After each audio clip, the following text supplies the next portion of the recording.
ॐ अज्ञानतिमिरान्धस्य ज्ञानञ्जनशलाकया चक्षुरुन्मिलितं येन तस्मै श्रीगुरुवे नमः। हरे कृष्ण। आप सभी का स्वागत है। हम पढ़ रहे हैं अध्याय 2 गीता का सार। श्लोक संख्या 10। तमुवाचा ऋषिकेश प्रहसन्निव भारतः सेनयोरुभयोर्मध्ये विषीदन्तिमिदं वचः। हे भरतवंशी धृतराष्ट्र, उस समय दोनों सेनाओं के मध्य शोकमग्न अर्जुन से कृष्ण ने मानो हंसते हुए ये शब्द कहे। तो ये श्लोक जो है संजय बोलते हैं धृतराष्ट्र को। उस समय दोनों सेनाओं के मध्य, यानी कि ये जो वार्तालाप अभी तक हो रहा है या जो आगे होने वाला है, ये दोनों सेनाओं के मध्य में हुआ। और प्रभुपाद ऐसा लिखते हैं कि ऐसा जान पड़ता है कि ये सारा संवाद बाकी लोगों ने भी सुना और कई सारे लोगों ने इसका फ़ायदा उठाया और आज भी कई सारे लोग इसका फ़ायदा उठा रहे हैं। तो कह सकते हैं कि न केवल दो सेनाओं के बीच में हुआ, बल्कि हजारों करोड़ों अरबों लोगों के सामने ये प्रसंग बार बार दोहराया जा रहा है और हम सब इसका फ़ायदा उठा रहे हैं। इसका करने का पर्पस ही यही था वाकई में, ताकि हम सब लोग इसकी महत्वता को समझें। तो इसलिए दो सेनाओं के बीच में ये सब ने सुना और अब हम भी सुन रहे हैं। उसके बाद हम देखते हैं कि भगवान इसमें हंस के अर्जुन से बात करते हैं, जिसके कई अभिप्राय निकलते हैं। श्रील प्रभुपाद बताते हैं कि जो कृष्ण जो अभी तक अर्जुन के मित्र रूप में थे, वो अब एक डिफरेंट रोल में आने वाले थे। अभी तक वही अर्जुन जो उनके साथ खेलता था, सोता था, अचानक से वो अर्जुन बहुत सत्कार दे रहा है और सरेंडर होके प्रश्न पूछ रहा है।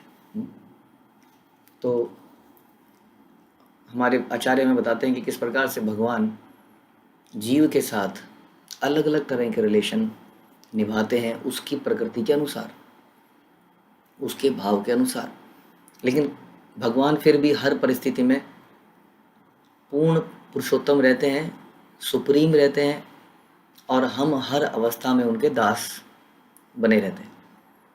भगवान ने, हम अक्सर डिस्कस करते हैं कि भगवान के साथ प्रेम संबंध कई मुख्य हम डिस्कस करते हैं 5 रसों में। 12 रस तो हम कहते ही हैं, लेकिन एक शांत रस और एक दास्य रस, साख्य रस, वात्सल्य रस और माधुर्य रस। इसमें प्रमुखता से हम अगर डिस्कस करें साख्य रस, वात्सल्य रस और माधुर्य रस को, तो भगवान भक्तों के साथ साख्य रस में आते हैं। जैसे हम देखते हैं कि भगवान जब वृंदावन की लीला कर रहे थे, तो उस वक्त अक्सर भगवान ऐसे खेल खेलते थे जिसमें कि भगवान को हार जाते थे और उनको दूसरी पार्टी के लोगों को कंधे में उठा के ले जाना पड़ता था। कि जो पार्टी हारेगी वो दूसरी पार्टी को कंधे में बिठाएगी और कहीं जाएगी, यहाँ से वहाँ तक जाएगी, जो भी करेगी। तो इस तरह की चीज़ों में कई बार भगवान हार जाते थे। इसको कहते हैं भगवान को कौन हरा सकता है। लेकिन ये साख्य रस, इस तरह की रोज़ कई तरह की लीलाएं, क्रीड़ाएं हम जाते हैं आज भी काम्य वन में, वहाँ देखते हैं कि भगवान चट्टानों के अंदर ही भगवान ने प्लेटें बना रखी हैं, कटोरियाँ बना रखी हैं, उसी में घर का सामान ला के डाल देते थे, वहीं पे खाते थे। और हम लीला सुनते हैं कि कैसे भगवान ने मुंह में दही को भर लिया, हाँ, किसी ने पेट में कुछ किया तो मुंह से दही सारी बाहर निकली, सामने से मधुमंगल ने मुंह खोल लिया और सारी दही मधुमंगल के अंदर चली गई।